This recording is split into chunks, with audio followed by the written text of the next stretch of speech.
I just want to quick do some introductions to our leadership team of ClimateRealityOC. So I'm Linda Kramer. I'm one of the chapter co-chairs. And we have Margot Finlayson. Margot, say hello. Unmute yourself, yeah.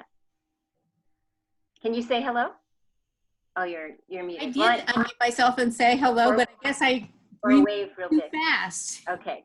And then we have Patty Yu. Hey, everyone. And then we have Tristan Miller. Hi. And I just want to say we can do that. We are a hardworking team. We coordinate a lot of things, and I'm so grateful for them every day and all the work they do to make these things happen. We also have we have some guests today on joining us that I'd like to acknowledge. We have Sanait Forthall, who's on the Green Ribbon Committee in Irvine. She does not have her video on. We have Scott Reinhardt. Can you say hello, Scott?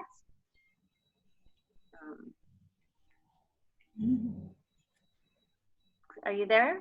Hi, everyone. It's a pleasure to be here. Really looking forward to it. Okay, and then do we have anyone else that I'm not seeing? Well, we could give a little introduction about Climate Reality. Raise your hand if you're a member of Climate Reality already. It's free to join, and one of our main goals is educating our community, our teachers, our schools, our friends, our neighbors about the climate crisis and what's going on right now. And we're happy to do a virtual presentation for any of your groups or even a family, because sometimes families need to talk about what's going on with the climate crisis. One of the big things that we can do right now is to keep communicating, and that's why we're having this event tonight, is because clean energy is one of the biggest ways that we can reduce our emissions. We have been working on it. We have a number of people here tonight. Jose is here from OC for Climate Action, been working on renewable energy, and we also have Craig Preston, who is with Citizens Climate Lobby and Climate Reality, a conservative who has been really working with us and partnering on business climate leaders as well. And Kelly, I see her here. Wave your hand, Kelly. She's been working getting business climate leaders to support climate action. Sanat is here, who does a lot of work with renewable energies and solar. So hopefully she'll be able to add to the discussion as well. And Farah just joined the meeting. Oh. Hi, Farah. Hey, Farah. Good to see you. yes, we also want to recognize you too here tonight. And please keep in mind, we're here to present what's going on with the climate crisis. We're trained leaders, and we present the award-winning Oscar documentary, Inconvenient Truth. And it's just a really fantastic way to tell the story of what's going on and how we can all take action together. So I think Patty is the host now. So here we go. Yes. Okay, Linda. So I just want to say one more thing, and that is I did want to just do an introduction, but I want to let you guys know that this part of the meeting on community choice is going to run till 7 o'clock. And then if you want to leave, that's okay with us. Then we're going to do a little bit of chapter business after that. For those of you who want to stay on, we're going to be talking about Juneteenth and the Poor People's Online March on Saturday, which is a national effort by Climate Reality Project. We're going to be talking about our turnout for tomorrow efforts for getting people registered to vote, because November's coming up. And we'll be sharing about our online leadership training for Climate Reality Project with Al Gore. This is a once-in-a-lifetime thing because you usually have to apply and go in person. But we will be telling you how to do that and register. It's going to be happening in July. So with that, I'm going to go ahead and turn it over to Kirsten. I want to just do an introduction, if that's okay, Kirsten. Yes, go ahead. Okay, so Kirsten Andrews-Schwind manages stakeholder relations, community outreach grants, low-income needs assessments, and resilience programs for medically vulnerable populations. She also staffs Peninsula Clean Energy Citizens Advisory Committee.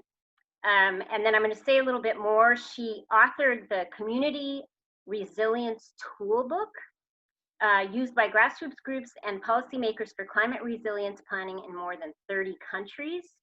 And Kirsten holds a BA in economics and an MS in natural resources management. She also speaks Spanish.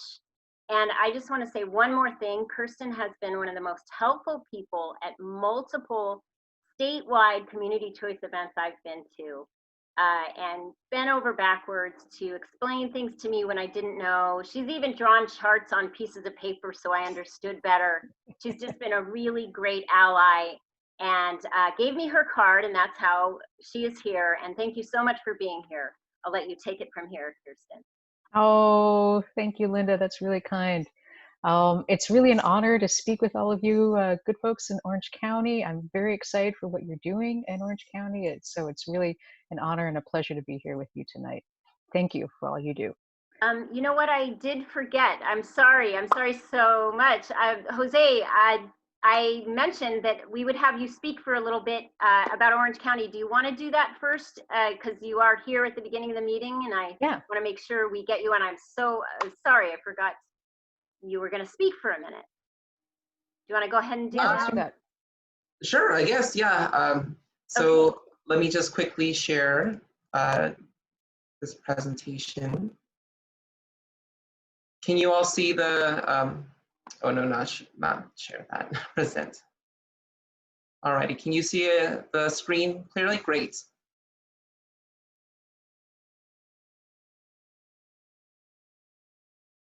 So it's loading on my side. I'm not sure if it's loading for you all.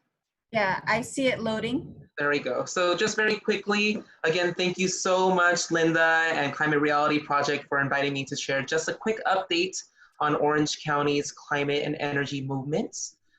So for those of you who don't know me, I'm Jose Trinidad Castaneda from the Climate Action Campaign. We're a nonprofit that began 5 years ago with our founder and executive director, Nicole Capretz. And Nicole, was responsible for writing San Diego's Climate Action Plan, which made San Diego the largest city in the nation committed to 100% clean energy. And so we've expanded into Orange County, and we're building on a track record of success in San Diego to bring community choice energy to our region, starting with Irvine. And so we're using 5 key strategies to get there, which is 100% clean energy, a world-class transit system, mostly through walking and biking, zero waste, and more trees, all through a social equity lens. And so here in Orange County, we know that Irvine is committed to implementing Orange County's first community choice energy program through a JPA model. And with that, they will be inviting these interested cities to join in that first iteration of the JPA, which include Santa Ana, Tustin, Costa Mesa, Newport Beach. You might live in these cities, so please be ready and keep an eye out for more direction from us at Climate Action Campaign, as well as Climate Reality Project, when it's time to hit the ground running and advocate in our respective cities for CCE. We know that Santa Ana is also going through their environmental justice update, which is required by law every time a city does a general plan update. So really exciting to spearhead an effort to bring 100% clean renewable energy to the city's goals. And the only way that can be done is through CCE. So cross our fingers and let's hit the ground running when it comes to Santa Ana joining Irvine's effort. Other cities include Huntington Beach, which is not listed in the map, but has been moving forward ahead with a request for a feasibility study. And so right now, Huntington Beach is going through, I'm sure many other cities are as well, some conflicts. And so we hope to help them and be ready to share as much information as we can when their feasibility study comes back to their city.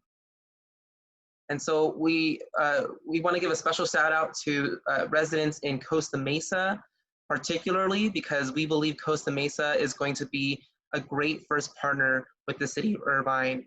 And we are excited to bring and include everyone else that's on this list. But for now, I think that's the majority of the update I wanted to share with you all in Orange County, and make sure we have our main speaker give as much information as we can, as we can hear.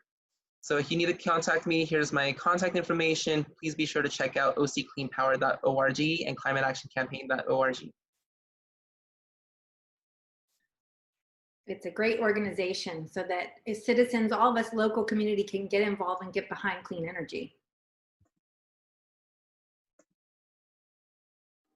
Okay, thank you, Jose. Thank you so much. I just want to real quick check and see if there were any other representatives from city staff or elected officials on our call that want to introduce themselves. Hi, Farah. Quick update. I just wanted to let you guys know that staff have received the third-party review that was requested, and they're working on it right now, and we'll bring it forward as soon as possible. So we're really looking forward to getting that out of the way and moving on to our next steps. But in the meantime, we have definitely been working with our city attorney, looking at what a JPA formation looks like. Okay, great. Thank you for letting us know that, Farah. We're moving ahead despite some distractions right now. That's great. Yay. Okay, now without further ado, I'm going to introduce Kirsten and let you take it from here. Okay, great. I share my screen. Start from the beginning here. Okay, great. All right, there we go. So thank you for that kind introduction, and thank you, Jose, for your great organizing work as well. Very exciting. I know you all are in crunch time in Orange County. I've been in your shoes. Before I was on staff at Peninsula Clean Energy, I was a CCA advocate both in the East Bay and in San Mateo County. So I'm cheering you on. Tonight I'm wearing my Peninsula Clean Energy staff hat. So I'm happy to share any and all information and answer any questions about Peninsula Clean Energy specifically. But I wanted to give you a little bit of background on me. I am the Senior Manager of Community Relations at Peninsula Clean Energy. And I have been on staff since we launched in 2017. And before that, I was on our formation committee as well. So I've been involved in Peninsula Clean Energy since before the county supervisors voted on it. So moving on ahead here. So you all are probably familiar with how community choice energy works, but in case anybody has any questions, I'm just going to do a quick overview. You know, the Community Choice Energy Agency is in charge of purchasing the electricity. So I'm calling that electricity choice over here. And then the delivery is the investor-owned utility, which owns the grid, delivers electricity, and bills the customers. And then the customer, of course, gets the benefits of choice, and also, you know, the known delivery partner as well, and the very easy transition. You know, they still get their bills from the investor-owned utility. It's an obviously it's an automatic enrollment process, so it's smooth and easy for the customers. So I should also give a little bit of background. Where is Peninsula Clean Energy? We are on the peninsula just south of San Francisco. So we're in San Mateo County. So if you've ever flown up to San Francisco Airport, that is actually in San Mateo County. It isn't in San Francisco. And then, so we're that county just south of San Francisco on the peninsula. So Peninsula Clean Energy was launched in 2016 by San Mateo County and all 20 of the cities, every jurisdiction in San Mateo County, to both meet climate action goals and create a better future for our kids. And here is a fun fact for you all, especially the stage you're at. Every single city council member in every city in San Mateo County, plus all the county supervisors, voted unanimously to join the JPA. There was not a single dissenting vote of any city council member on any city council. And that happened because of good work by people like you who got out there and talked to their city council members. And I've got a quote here, and actually the lady in the picture there and is smiling there with her son and her father-in-law. That's Lori Liu. She's the former mayor of Brisbane. And she was one of the elected officials who voted to join Peninsula Clean Energy. And she's got a quote there that kind of sums it up. It's good for our pocketbooks and for the planet. Okay, here I've got a map. So here's San Francisco. Whoops, no, let's go back. Okay, here's San Francisco up here. And here are all of the jurisdictions, all the cities that are members of Peninsula Clean Energy. And then all this yellow space, that's unincorporated county. It's mostly mountains and coastline in there. Yes, so we are, of course, a joint powers authority. The members, as I mentioned, are the County of San Mateo and all 20 of the incorporated cities in the county. And so one of the, of course, the advantages of being a joint powers authority is that there's a financial and legal firewall between the JPA and its member organizations. So it doesn't put any city finances at risk. We are our own agency.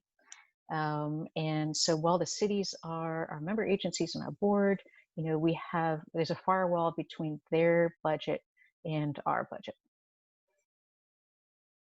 and all of our finances. So there's no cross mixing there. It's very separate. And so our board of directors is made up of one elected official from all 20 of our member cities, plus 2 county supervisors. So we've got a 22-member board, very strong, a lot of business experience, a lot of finance experience, some folks who work in the energy sector. And of course, board meetings are open and they're actually pretty interesting. If any of you want to come hop online and see how our board works, we meet every 3rd Thursday of the month. And so, why did we start a CCA? It's really for the benefits, right?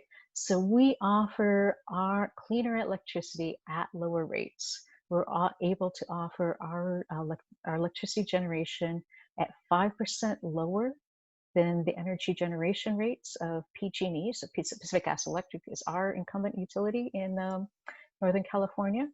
So our rates are 5% lower than PG&E's. So that actually adds up to a savings of more than $18 million a year for accounts across San Mateo County. We hope that that's money that stays in our community instead of going to shareholders. And then we also calculate that we saved approximately, or avoided approximately 105,000 metric tons of carbon emissions based on 2017 data, which is most up-to-date data that we have to compare with PG&E.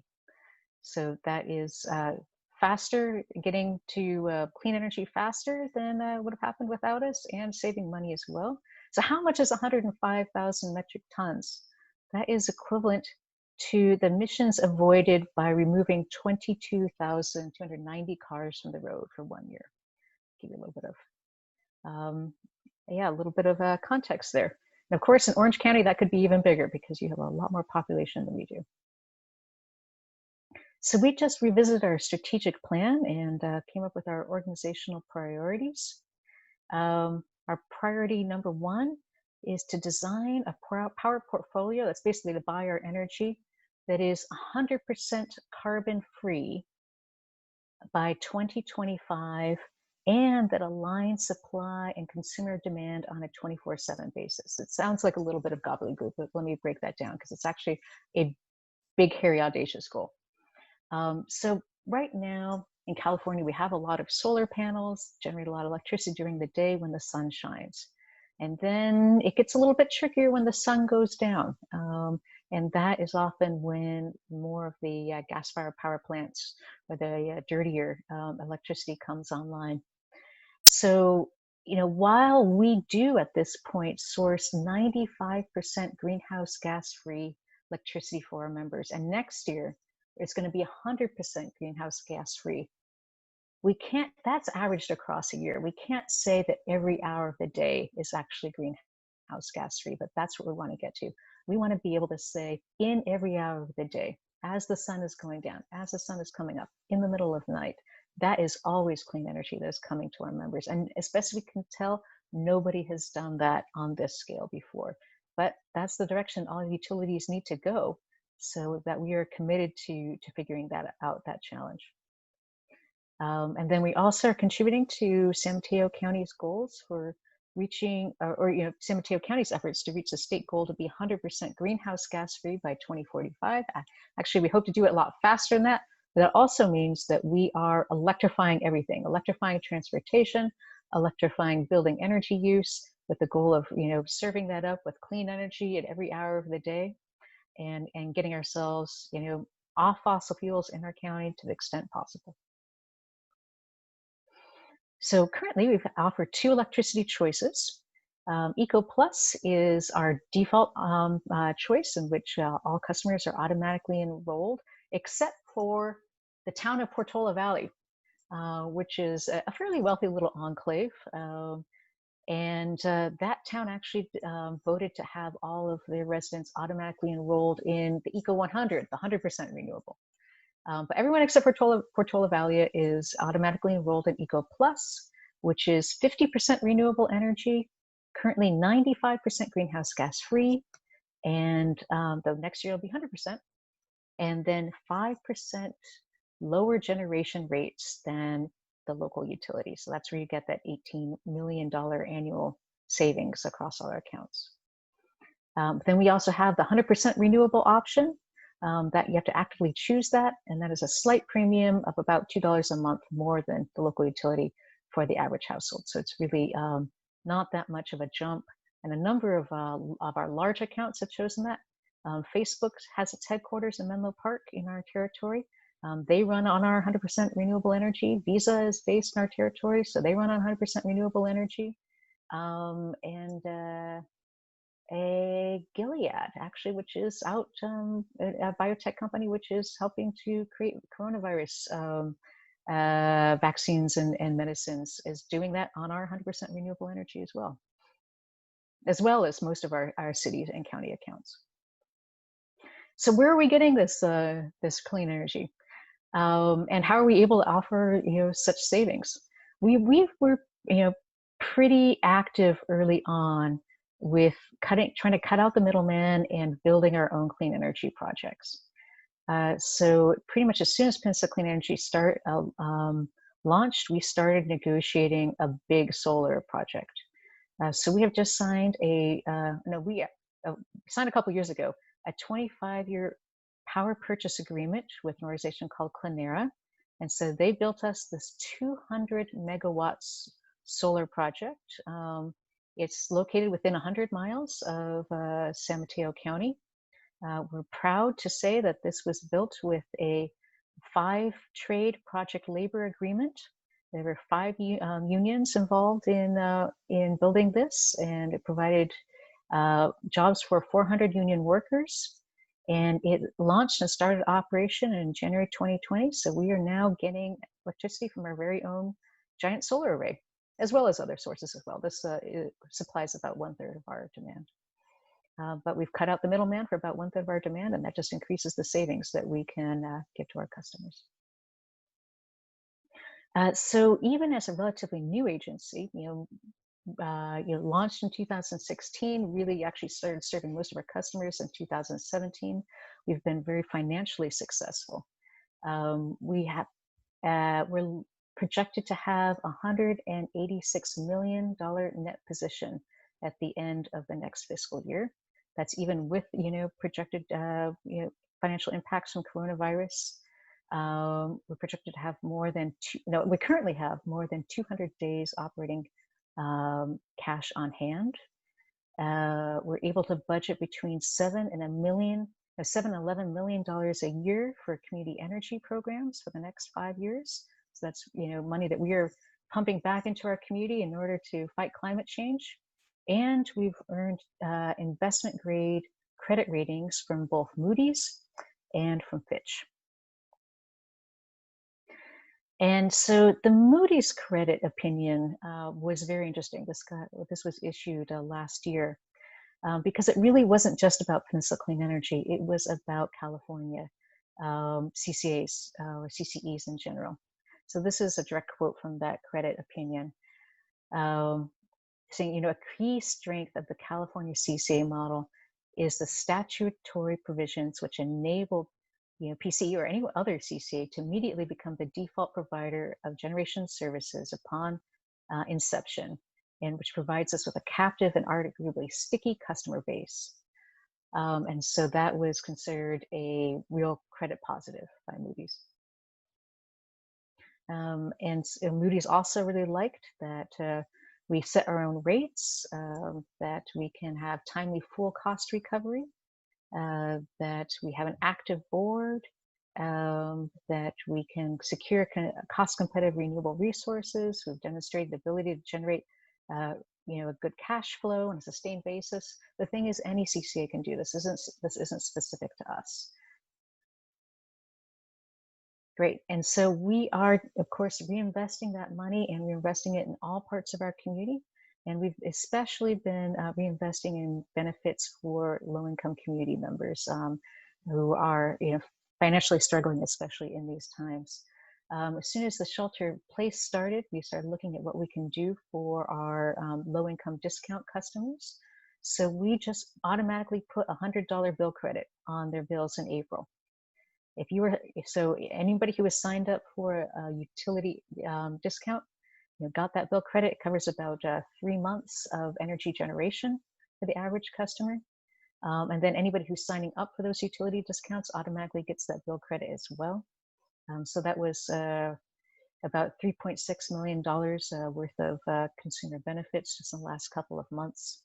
We are also ramping up a low-income home repair program.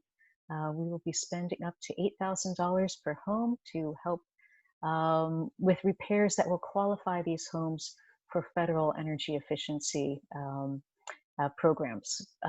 But to qualify for these programs, your home has to have at least, you know, be able to seal to keep heat or air in. If there are holes in your windows or your roof, you don't qualify. And so we will get up there, we will pay to have your roof patched, you know, to get the basic health and safety repairs done, so then you can qualify for the other funds as well.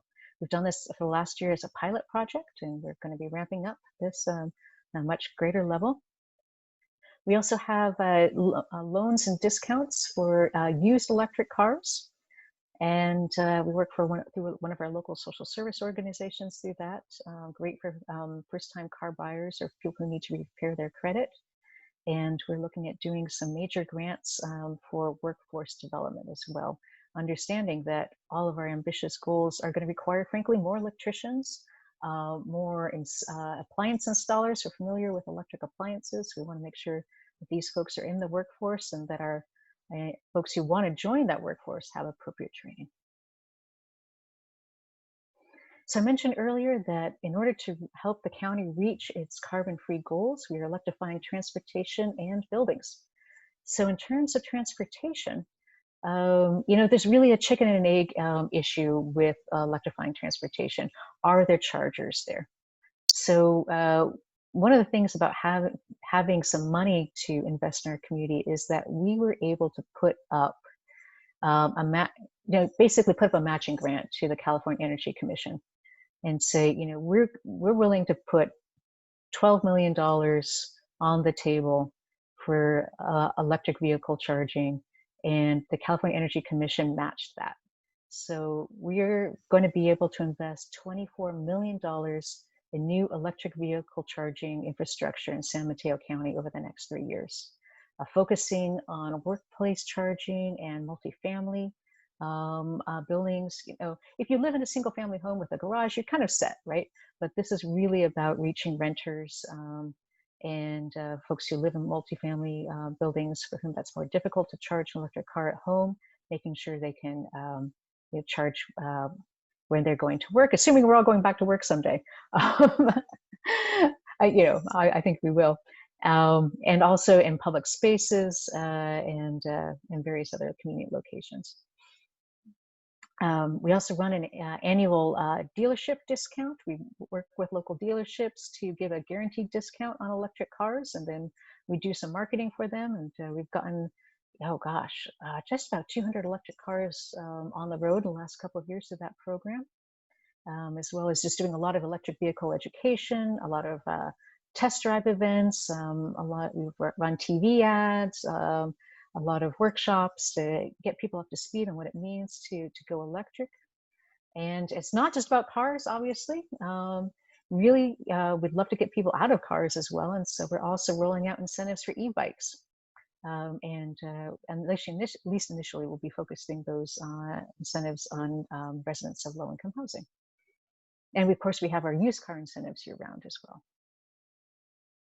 In terms of building electrification programs, this is a slide from a recent board meeting. It gives some example of like the budget numbers we're able to put towards some of these programs. We're going to be giving incentives for electric appliances and service panel upgrades. For example, a big target here is hot water heaters. They use a lot of natural gas. So we're trying to get as many people to use, switch over to electric heat pump hot water heaters when their old gas hot water heater needs to be replaced. Sometimes that requires, though, that you upgrade your whole electric panel. And that's an expensive endeavor. So we'll be throwing down some incentives for that as well, especially for lower income folks. I mentioned our low income building upgrade program. That's a part of this package. And then we also will have some innovation pilots, helping local businesses who have an interesting new technology that they want to pilot and get some information about, helping them do that, as well as workforce, helping with workforce training as well, especially for those to help appliance installers get more comfortable with installing heat pump hot water heaters. This is part of a grand vision of electrifying our buildings, both existing buildings as well as new buildings. And actually for new buildings, we've been working with our cities and our county to pass a really progressive building codes, which will encourage new buildings to be built all electric, so they don't even need a gas hookup, and it's actually less expensive to build without a gas hookup than just to build all electric. So that can be a real win-win. And our final program area focuses on community resilience. So we are concerned, of course, as everyone in California is, about fire season, upcoming fire season, and in future years. So we are working with a number of our cities to identify critical municipal facilities that could benefit from solar and backup battery storage installations. So when the grid goes down, they can keep powering the community center or the emergency operations center or whatever critical facility that they identified. One of them identified a senior center. Keep all those going. We also are rolling out programs for our medically vulnerable residents and all commercial and residential buildings as well. So to focus in a little more on the medically vulnerable customers, this is close to my heart because this is a project that I work on closely. I have here in the slide, I'm actually going to take a sip of water for a moment, a map of the high fire threat zones in San Mateo County, all those red and yellow areas. A lot of our hills and our coastal areas. We had, up to 92 hours of power outage last fall for some of these folks, especially in Half Moon Bay in this area where there's a lot of senior housing and low-income senior housing.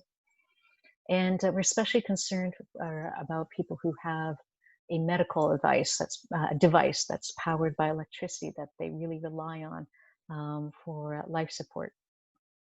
And so we are working on a program where if they own their own home, we will hook them up with a solar installer that can install a solar system and a backup battery on their home. So when the grid goes down, their solar keeps pumping energy into their battery, and they keep their house going.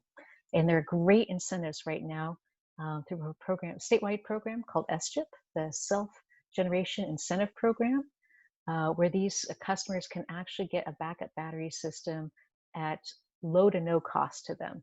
So our preferred vendor will like front them the rebates and make it easy and smooth.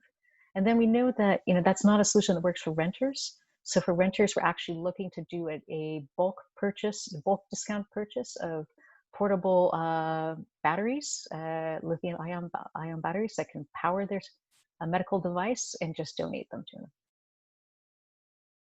And so there's my my summary of what we're up to, and I'm happy to take questions.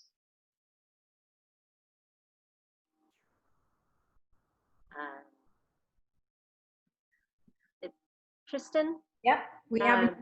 Sorry, I was just getting unmuted. That was fantastic. A lot of people are also asking, if a JPA is formed, do cities have autonomy on certain decisions, such as how the funds from their ratepayers are used for the energy program? So, kind of what is some of the autonomy that a JPA would have? That's interesting. Yeah, I can't speak. I'm not a lawyer, so I can't speak to the various ways a JPA could be set up. I know that's not the case in Peninsula Clean Energy. We actually have a county that has a really deep culture of collaboration. And so because we have 21 jurisdictions that are member agencies, no one agency gets to say, well, this is the money that came, for example, from Belmont, and so we're going to spend it this way in Belmont. The money all comes into one pot, and then our board, which has representation from all of these cities, makes the decisions together, and and we really think that's more cost effective than trying to run, one little program from Belmont and one little program over here, one little program over there. You just have more purchasing power, more market power when you're aggregating all, programs and rolling them out at a larger level. So, that's not really the culture of San Mateo County. It's very much it's a collaborative, let's work on it all together culture. Fantastic. And everybody go ahead and start putting your questions in the chat. We do have a lot of people, asking, oh, do you have to live in San Mateo to take advantage of the electric car program and benefits? And, obviously it sounds like it is for the citizens of that area. It is. And because we do put, we do put some money into those programs, and they're funded by our ratepayers. It is for residents of San Mateo County. But it's a great model to say that we want to have this in Orange County. I drive an electric car. We have 2 electric cars. So that incentive's really been helpful to help us purchase an electric car. And I would say it's cheaper to operate than any other car. Mm-hmm. My kids have not been to a gas station since they were maybe 1 or 2. Wonderful. That's wonderful. Yeah. Should I start going through the questions here in the chat? Yeah, we've got Great. and then Jim Martin is saying, are the savings you show mostly because of the government subsidy? Government subsidy. What government subsidy are you referring to? Yeah. And maybe that's clarifying, is that they're, how that works is it's not a government subsidy. This is, your own county that has put together.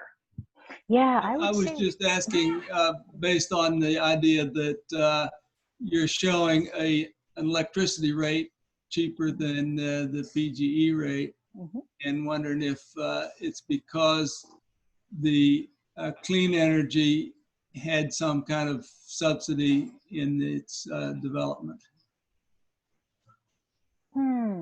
A number of, speaking broadly, a number of energy sources are subsidized in one way or another, right? Nuclear is extremely subsidized. Fossil fuel industries are subsidized. Clean energy nationally also has had tax credits. So all utilities take advantage of that. PG&E takes advantage of that. We take advantage of that. So I don't know that really would give us any kind of, advantage as an entity, because all energy companies are taking advantage of all the subsidies for all the types of energy. Jim, are you asking about the 5% savings in rates? Is that what you're referring to? I was noticing that you're able to provide some savings. Right. And it just seems that probably that's because the initial installation of something like a field of solar cells is reduced price because of some kind of government kickback.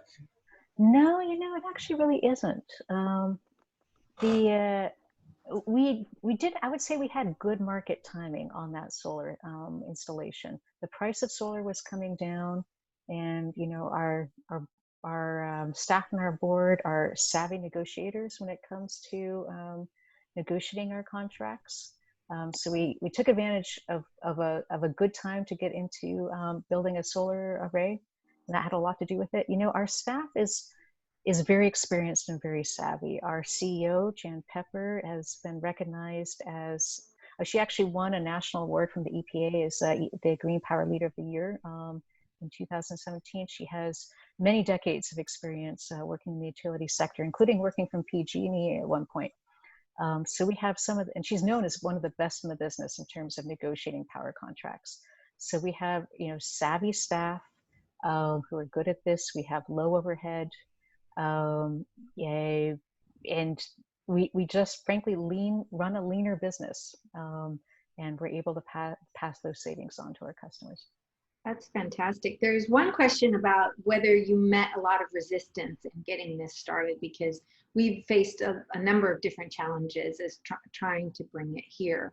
And we'd like to hear how your journey was getting it started. Was the public behind you? Was there a lot of opposition? How did you kind of turn that tide? Yeah, I mentioned that I had been an advocate before I was on staff.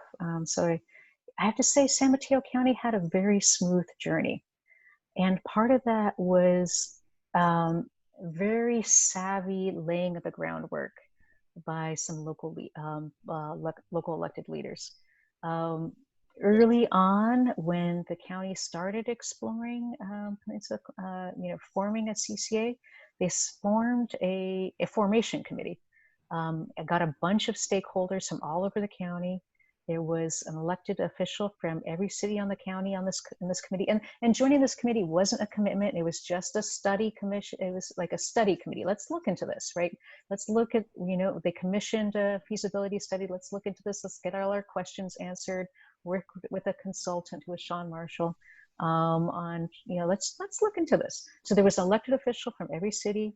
There was also somebody from the building trades. There was a representative from the International Brotherhood of Electrical Workers, the IBW, the electrical union. The Sierra Club was there. Our local transit agency was there. There were various other small local environmental groups, which is how I got it. I was representing a local environmental group from my city. And so a lot of stakeholders were there. Oh, chambers of commerce were there. And really just kind of like hashed it out and looked at like what was each stakeholder interested in. The unions were interested in certain things, and so we worked out a workforce policy early on, which was very pro-union. And the unions had been skeptical about CCAs in some of the other jurisdictions, and they supported it in San Mateo County. So we didn't have any opposition there. Chambers of commerce, because they were at the table, they said, okay, the finances look good here. We like the idea of local savings. Great, let's go for it. So there was, because those stakeholders were at the table evaluating, and really looking at the numbers that were coming back in the feasibility study, really saw, wow, the greenhouse gas emission savings are remarkable here. The finances look good. There's no good reason not to do this.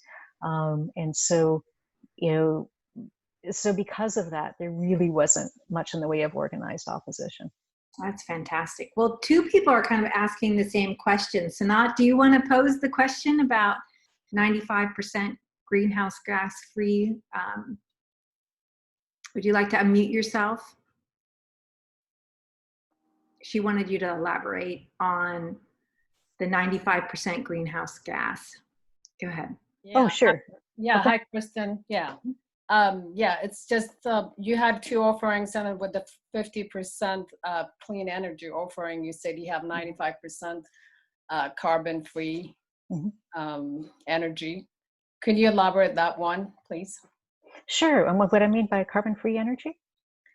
Yes, yeah. Oh, yeah, sure, great. What is in the mix? Yeah. What's in the mix? Because some people want to know where, in the choice where you pick 50%, what's the other energy coming from? So one. Right. Yes. Okay, I see your question. Right. Okay, so it's about 50% renewable and then 45% large hydro. Okay. Yeah. And our goal is really to ramp up ramp down the large hydro or ramp up the renewable. Thank you. And then, go ahead. Oh, were you done tonight? I just wanted to kind of maybe clarify, going back to the 5% savings or roughly 5% savings. From what I understand, part of the reason community choice groups have savings is because they're cutting out the middleman, and they're actually able to locate to operate locally. And those two things, because they know their area and they have the relationships, sometimes can do the purchasing that then allows them to have cleaner energy or the load, even the load variations, so that they're getting the cheapest price on their electricity. So there are reasons why they're getting a reduced cost in general that makes sense, just because they sort of know their area, right? Is that true?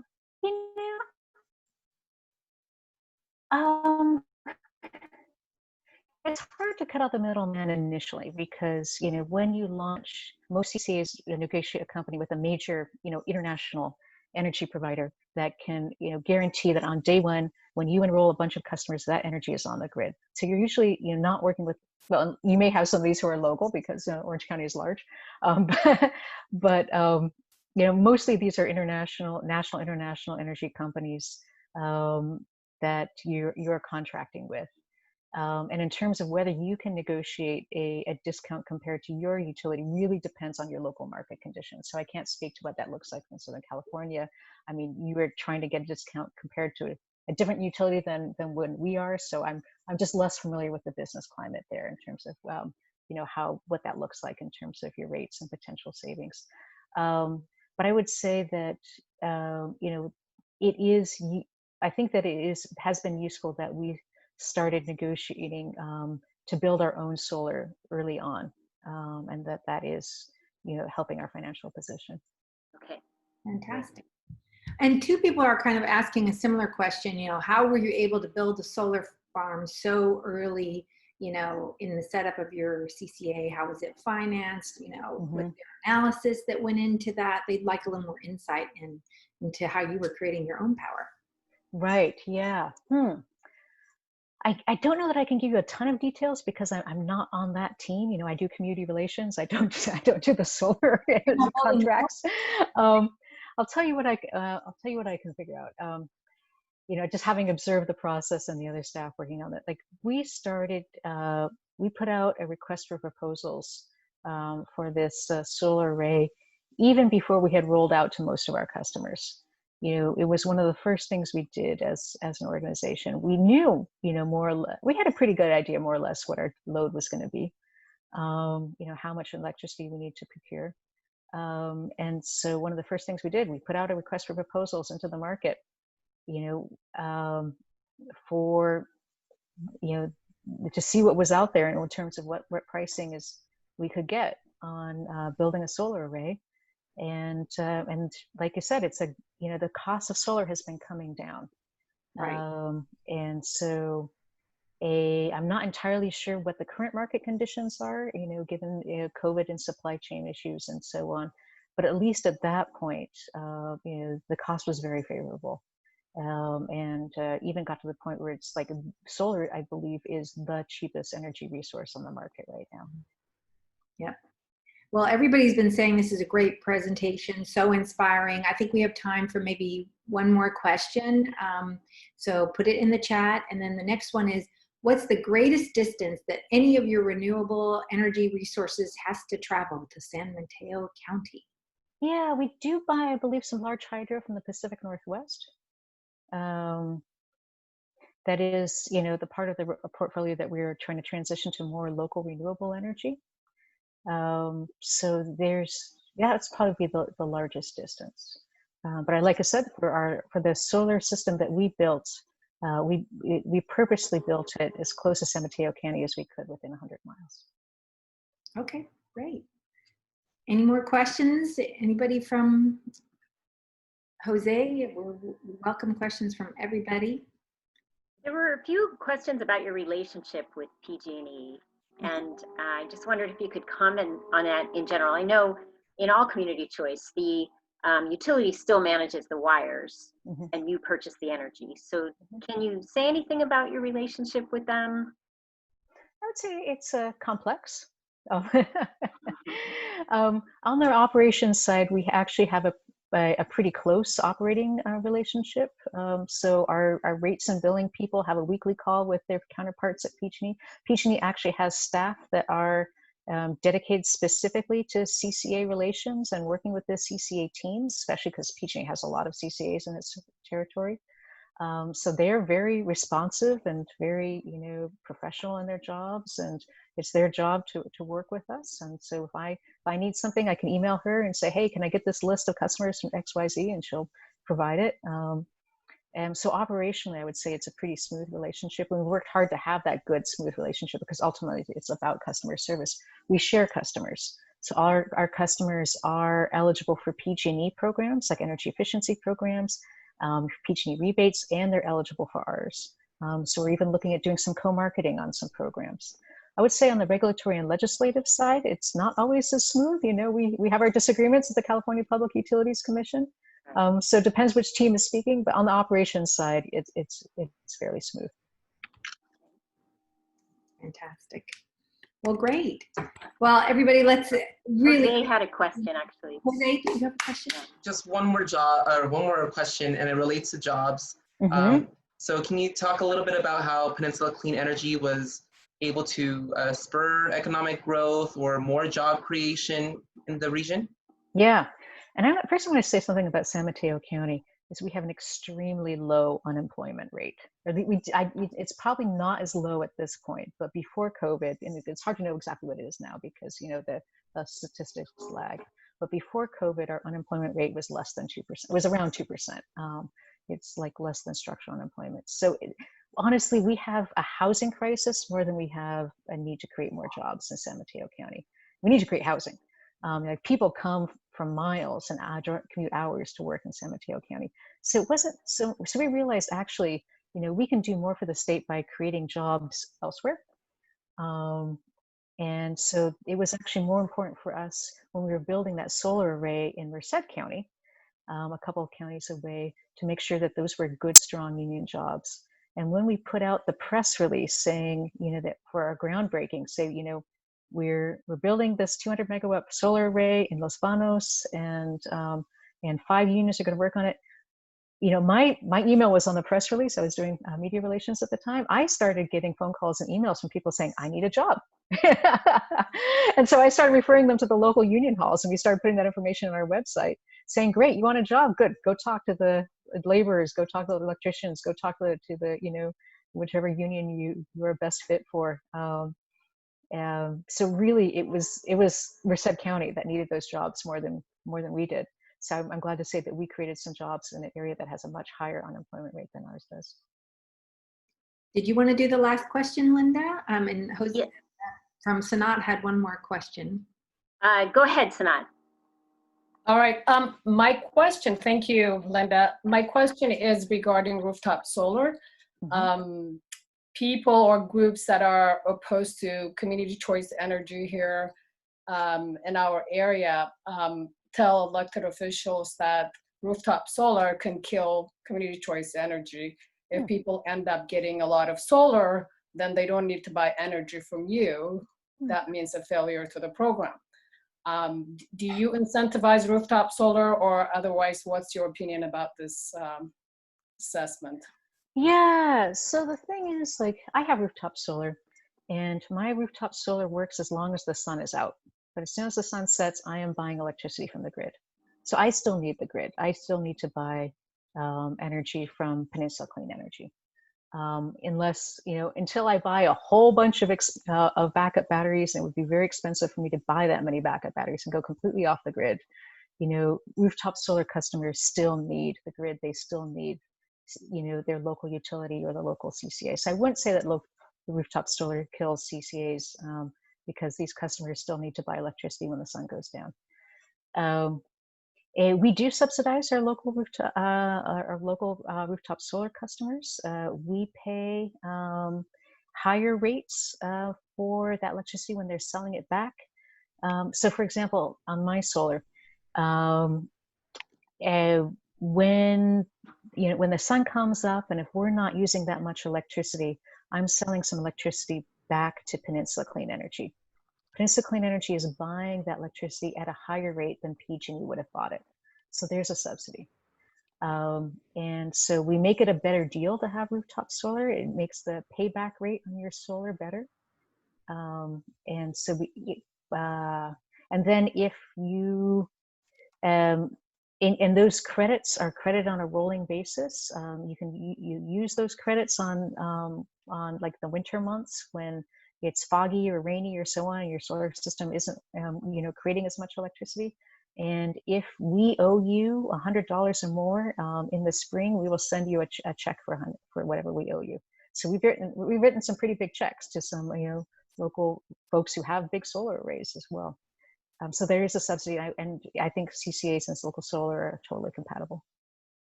Thank you. So I just wanted to say two things, and Kirsten, you can let me know if you agree or you don't. But one of the experiences of going to some of the Cal CCA meetings or state-sponsored events by different groups is that there is such a cooperative relationship between all the CCAs. And I've seen it time and time again where they are willing to support new CCAs, share their best practices, share their lessons learned. And I think that's part of the strength of CCAs, is that there is this cooperative nature. Would you agree with that? Absolutely. When we were launching, we were the 5th CCA in California. And Marin Clean Energy was the first. They were launched in 2010, I believe. So they had everything pretty much worked out. So I was, I was in charge of writing some of our residential brochures, our outreach materials, and we pretty much copied everything Marin did. And their staff was very generous. Anything we needed, they would send our way. They were happy with it to have us copy things. We all happily copy each other. Everybody supports each other. Cal CCA has working groups. All the people who buy energy talk to each other. All the CEOs talk to each other. All the marketing people talk to each other. All the regulatory people talk to each other. And especially the regulatory people work very closely together because there's political strength in numbers. But yeah, there's a lot of support, and especially for the new CCAs, anything you need, we're happy to hop on the phone, send you templates, let you know what we did in the past.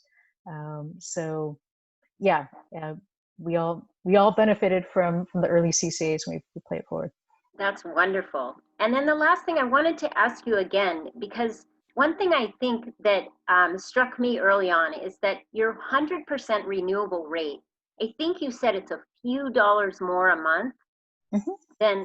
And that right there is something pretty spectacular, because for many who want, choose 100% renewable now under our current plans, it's not just a few dollars more, it's quite a bit more. So mm-hmm. I think that is something that I heard you say that and I said, wow. Mm-hmm. And your customers can choose that. Yes. Yeah, it really is pretty affordable. Yeah, for the average household, it's about $2 more per month for the 100% renewable energy compared to what they would pay PG&E. Compared to the PCE savings, it's about $4 a month. So if the average customer would save $2 a month with Peninsula Clean Energy, or if they want the 100% clean energy, they'd pay additional $4. So it's $4 savings compared to PCE, $2 savings compared to PG&E. Terrific. And, okay, I'm sorry. No, and you're reducing emissions all the time. Like I saw on your website that it's like up to like over 30,000 cars, like taking off 30,000 cars now. Right. Plus the added programs for Yeah. cost savings. So Yeah, it really is one of the greatest things. It is, you know, we are able to, you know, capture a revenue stream and reinvest it in climate action. So, you know, we don't have to, you know, we'll go take advantage of government grants, for example, but we don't really need them because we have our own revenue stream. And that is invaluable, and we can turn around and invest that in, you know, in a pretty large scale in local climate action programs. right. So real quick, before we Go ahead, go Patty. to chapter announcements, can I take a group picture before we lose more people? Oh, It's yes. okay. You guys are wearing your PJs. We can't tell on screen. So if we could get more people to show their screen, so I could just take a real quick group picture, that would be great. Okay, so there we go. There's all those lovely faces. Great, so I'll just count to 3 and you guys could smile and I'll take a screenshot, okay? So 1, 2, 3. Great, thank you. Okay, so I'm going to go ahead and just invite people to stay if you like for our Climate Reality meeting, but if you need to go, I will let you say goodbye now, so that because I know some of you, we promised this would be an hour and you'll need to go. But so if you do and you want to wave and say goodbye to us. Yeah, should we do a round of applause for Kristen? Yes. Thank you. Oh, Yeah. thank you. It's an honor to be with you. Good luck. Thank you so much. And we'll be reaching out because there were a couple more questions we didn't get to, so we may email those to you and share them with our membership too. Happy to help. And if any local elected officials would like to connect with members of our board, I might be able to set that up also. Great. We have some elected officials who've been involved in talking to some elected officials in San Diego. I imagine they'd be happy to do that in Orange County as well. Yeah, we will. Can I make a quick announcement? Yes. For those of you who are interested or is connected to Irvine or you live in Irvine, I just want to make an announcement. Farah is running for mayor. She announced today, so please congratulate her and support her and all you can. Community choice. Another round of applause. Early supporter of community choice. Yeah. Right. The first supporter, are you kidding me? The OG. Yeah. Y'all better recognize and donate. Thank you so much. Bye-bye, and thank everyone. you for being Good here, luck, Jose. Everyone stay safe. Okay, I'm going to go ahead and share my screen. I can do that. Whoops.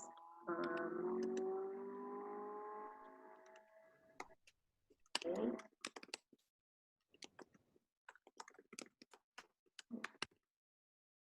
Oh, I guess Patty, I need to take back hose. Oh, actually, I'll allow, I Okay. made it so that anyone can share now. Great, great. Yeah. Okay. Here we go. See that? Yep. Okay, and I'm gonna use the slideshow. No, I'm gonna do slideshow, and we're gonna have Margot start first. So Margot, if you want to go ahead and share. Well, I thought you were sharing. I think you were just, you have the slideshow. It's my or on your show, on your. Okay. Whoops. Yeah, that's it. There we go. No. Wait, back one. Okay, let me get out of the full screen and we'll go back to the top. And we'll start that again. And I will just let you guys see all of our contacts. Our ClimateRealityOC.com is where you can go. You can contact us there. Our email, there's a link to our email there, climaterealityprojectoc@gmail.com. We have a Facebook. We have a really active Instagram now. And we're always looking for support if someone wants to help us start a Twitter account. And we're always looking for help in promoting our events. If you have an event idea, we have a zero waste group starting. So please join our team if you're interested. And I have our team contacts a little bit down the line, but you can always contact ClimateRealityProjectOC@gmail.com, and we will be happy to get back to you with, tell us what your strengths are and how you can help. So with that, I'm going to let Margot go. Just go down one. Okay. Advance to the next slide. Okay, my mouse. You should be able to, there. So Linda mentioned this a little earlier. Actually, Al Gore mentioned this at our LA training that he was talking with the Poor People's Campaign on how we could partner. We are now one of the national partners with the Poor People's Campaign, and Climate Reality is joining their mass Poor People's Assembly and Moral March on Washington on June 20th. That's this Saturday. We want everybody to get involved. It's virtual, so everyone can participate from anywhere in the country. You can email friends across the country and enjoy and ask them to join us too. When you register, you'll see you can choose a time that fits your schedule. I think there are 3 times to choose from. There are 2 on Saturday and 1 actually on Sunday. So that's part of it. And if I don't know if you can, I may have to share my screen if I can get to it. So let's try this. Oh, I cannot. So Linda, can you click on the link? I just clicked on it. You did, and it will come up. A powerful movement is rising across America. You may have to escape to get stronghold from the homeless and like the full screen. To the cold. Yeah, well, you want to escape from full screen so that you can go to your browser. This is playing in your browser right now. What we're going to look at in a minute is a short video from the Poor People's Campaign, and if not, I tried, but it's not letting me share my screen. So, okay, you're wanting me to. I'm sorry. Tell me what you're wanting me to do. Okay, if you click on the link here, the HTTPS, the YouTube link, it will show on. It will open it on your browser. It's a 90-second video. Okay, I did about 20th between the I did click, but it's just yeah. You're gonna have to open the browser on your. You're gonna have to minimize this. Okay. In your browser, or maximize your browser so that we can see the video. Yeah, I think you have to stop sharing the PowerPoint to go to the YouTube and start sharing that. It's kind of a complex. I was able to. Well, maybe. I did make it so that anybody could share screen if you want to try, Margot. Okay. That is going to just take me too long. I'm having trouble finding it. I had it up. I got it. Copy. See if we can just do this. There's a question: is the Poor People's Campaign about environmental injustice and racial injustice? The Poor People's Campaign is about environmental justice and racial justice, because we won't have environmental justice until we solve the problem of racial injustice. And this is something that Al Gore has said. I'm trying to, are you able to get into it? This is it, right? Yep. Okay, here we go. Yay. Is rising across America, from the Mississippi Delta to the Apache stronghold, from the homeless camp of Washington to the coal fields of West Virginia. We are the 140 million poor and the wealthy in this country, and we are Skipping, Linda. We may need to ask everybody to turn off their video for now, video and sound until general election. We will rise together for the mass assembly and moral march on Washington, a digital justice gathering. Maybe we should email the link out. Yeah. Okay. So I think we'll do that. Yeah. Okay. I encourage you to watch it. It's a really great video, but technology. So we'll go back to the PowerPoint. I'm sorry, Linda, I threw that one on you. That's all right. I'm even plugged into my Wi-Fi, so we have better connection, but that doesn't seem to. That's okay. I will put the link in chat, and we can also send it out in the email. So going to the next slide. So people were asking about why, is it related to racial justice or environmental justice? Well, for us in the climate movement, the fight must be our fight. The whole fight must be our fight. And why is it important to California? Before COVID-19, 51% of California's 20 million residents were poor or low income. I'll say that again, 51% of California's residents were poor or low income. This includes 62% of children. That's 5.6 million kids. 54% of women, 10.7 million women. 61% of Black people, 1.3 million. 71% of Latinx people, 10.7 million, and 38% of white people.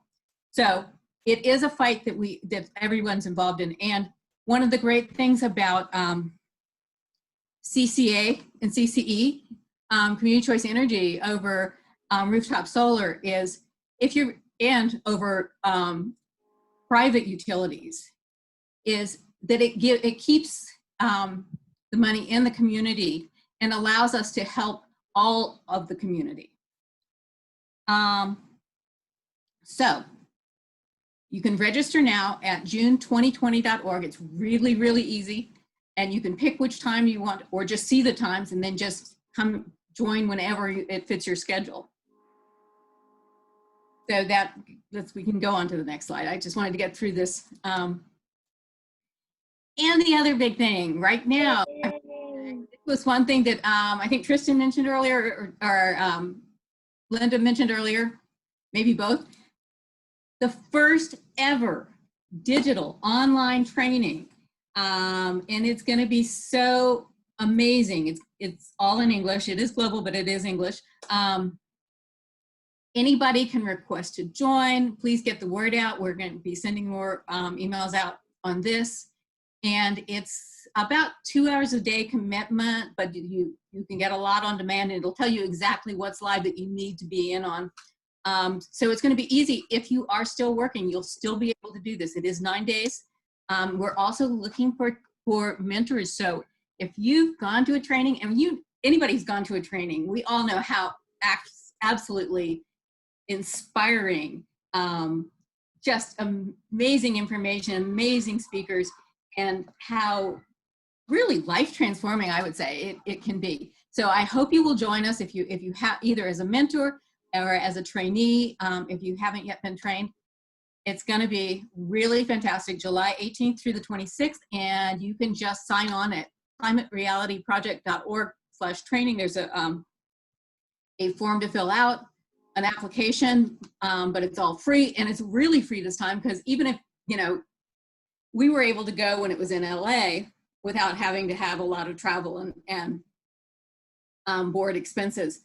But most of the time it's in Tokyo or Atlanta or Minneapolis. And this time it's all, here that I have had my camera off the whole time, so you can't see me. But it's all going to be virtual. So anybody from anywhere can come to this training. And I really urge you to consider it. Should be easy to fit it in your schedule. And this time there will be only 8 trainees per mentor. So if you have questions, it's going to be really easy to ask your mentor to help you with something you don't understand. And that's it. I think, do we have one more slide? And I think it goes to you, Linda. Let's see. Yes. Okay. Climate Reality, it has launched their huge Turnout for Tomorrow campaign, and I must say, looking at all the resources they have, I'm really impressed. I've just put a few links on here. We'll be sending some of the other hashtags they're using, social media tools you can use to be sending the message out. We're asking every member, and we will probably be committing some time to this in the future. November is right around the corner. It's here, and we have got to get the vote out. And Climate Reality is actually partnering up. So if you go to rockthevote.org, just go to that link. It is simple. It takes 2 minutes. They ask you the questions. You walk through it. So we can have people share with their friends. You can also go to the Climate Reality Project's website page /vote and make a commitment. And there is actually an app they're recommending where you can find some of your local contacts and again, connect them to Rock the Vote. And I will say one of the exciting things Rock the Vote is doing, rockthevote.org/online, is they are providing the links to register if you have a friend in another state, the states that do online registration. So it's a really excellent way to get people registered and make sure their voting information is up to date so we can get a really good turnout for this coming election. So just wanted to kind of put a shout out to that and say we'll be doing more about that. I also wanted to share our news that we were featured in Orange Coast Magazine's Sustainability Edition that came out. It was supposed to come out in May, but then they sort of changed it because of COVID, and it came out in June.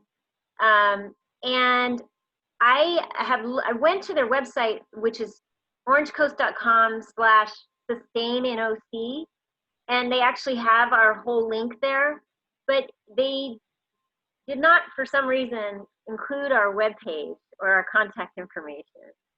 So if you can share on your social media, share with your friends, and then include our webpage, ClimateRealityOC.com. We would so appreciate getting the word out there so that people can see that we are an organization that partners with a lot of other groups, and we're doing a lot of great work in Orange County, and we are just wanting to help people get involved. So I would really appreciate any sharing of that you can. Any other input from any of the other leaders about some of this stuff? Here is our leadership team and all our emails if you wanted to reach out to any of us specifically. Are there any questions from anybody? You guys can unmute yourself. This is a great time to. I'm Jamie. Hi, I am wondering if anybody else is going to the global training. I'm going. That's great. Do we have anybody? I know that there are some other members that have emailed us that. Yeah, we should figure out who's registered going so that everybody could kind of talk to each other. So that's good to know that Jamie's going. Is anybody else planning to go that we know of yet?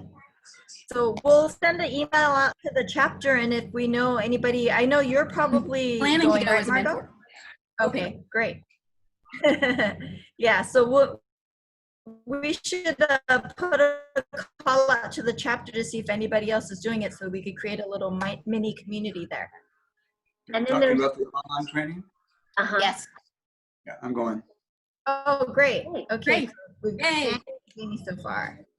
And then if you've already been trained as a climate reality leader, they need lots of mentors. So don't forget to sign up for that. Here's our information. I just want to share the screen so that I can unshare so we can see everyone again.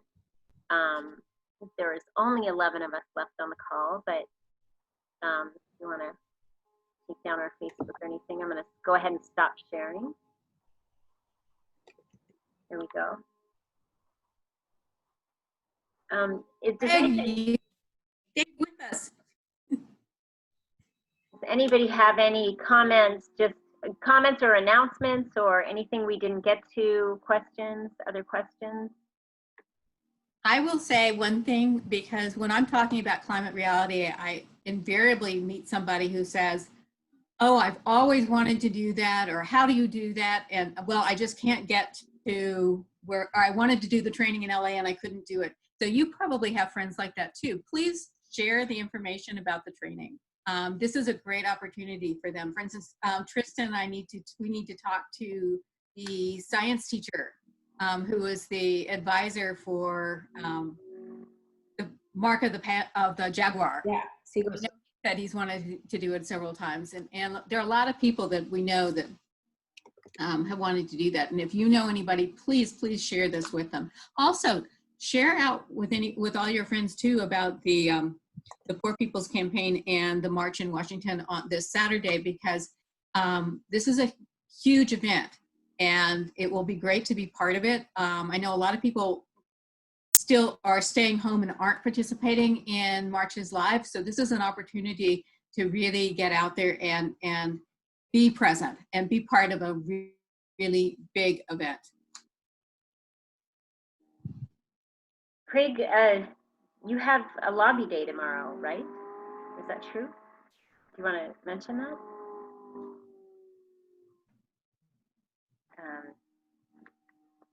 You have to unmute. All right, I'm off mute. Yeah, great to be on the call, and I had to go off to go prepare for a lobby meeting. So we're meeting with Harley Ruta's office on Wednesday at 9:45. One of his key aides, Beth Hammond. And so it's kind of exciting that a lot of the bills, one of our volunteers just counted up that Harley has co-sponsored 501 bills so far, co-sponsored or said he's going to support, and a lot of them are environmental.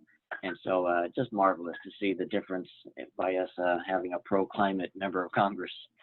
So there's 5 bills that we're asking members of Congress to support that are all bipartisan and create jobs. So being within a COVID-19 crisis, we thought that was a good move, and continue to build bipartisan moves. 3 of those 5 Harley's already supporting. So it makes it really easy for this meeting just to ask him to support the BEST Act, which does battery storage and helps continue to move us towards solar energy. And then we're going to make a pitch to consider the Energy Innovation and Carbon Dividend Act as a stimulus type of process, because it stimulates the economy, it creates jobs, it pays for itself, so it doesn't add to the deficit. So that might be a spin to help more bipartisan people even stimulate the economy without just growing the deficit.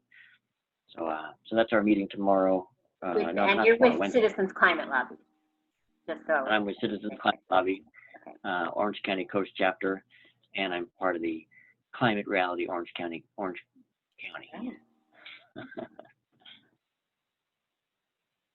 Any last questions or comments? So we'll round out, end at 7:30. Craig, could you quickly put, if you have them, the bill numbers in the chat so people can write our Congresswomen, men as well? Sure. I don't know if I can do it that fast, but I can find the 5 bills and I can email all of you to send it out. That would be great. Yeah. We'll get it out. And we'll have to see what the rules are about that being a nonprofit, what we're able to support. I believe as individuals, we can all call. Okay. That doesn't, we can't call it as climate reality necessarily, but as individuals, each one of us can call our Congress member and request them to support this. Okay. Thank them for all the wonderful things that they are doing. We will find out and we'll send out what we can.